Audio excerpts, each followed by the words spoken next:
So is the self-driving car the true innovation that makes the electric vehicle actually go? Because you're right, with the charging stations and all those things, that would be the disconnect. Rather than me having to park my car, not being charged, of course, but if the car can drop me off and then go get charged, you may not even need to charge anything at home. If it's able to charge at any time you're anywhere and the charging cycle becomes higher, you literally have eliminated all problems. There's no charging stations at home. There's no need to. If you're going to go to work, your car will go get charged. That's what it does. Well, and also it would have, so like I'm saying, like when I don't have to own my own car and the fleet exists doing its thing, they have a rotating fleet. I have a fleet, part of my fleet is charging, part of my fleet is going to network, and part of my fleet is coming home. Like that's what my fleet does. I've got a third of a fleet working all the time. But even if you had a personal car, it could still be the same thing. It could very well. Then a company owns this tower building of charging and parking stations. And at that point, I mean, literally, if you had one within 10 miles, when you go to sleep, your car could drive there and go get charged. Well, not to mention in one of those kind of scenarios, in that building. So right now, our biggest issue with any of our self-driving vehicles is that there's always the, oh, what's that thing? Or, oh, I can't identify that thing and I'm worried about how to drive around it. Or, oh, that corner is weird and so I don't know how to take that left turn right. That's a lot of the problems with the current self-driving vehicles. You throw it into a sterile environment where there's no surprises.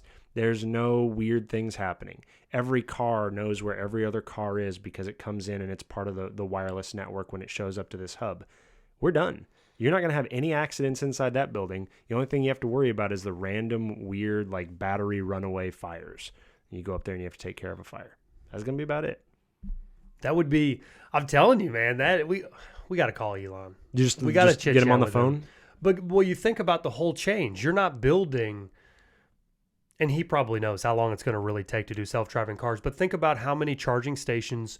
His general model right now is charging stations throughout the United States and all these kinds of things. And maybe that's what he means by that. But if you could run it to where each city was designing like a massive hub to park all the vehicles and it was just lots full of charging stations, it's less innovation. You don't have to find every single house doesn't need to change.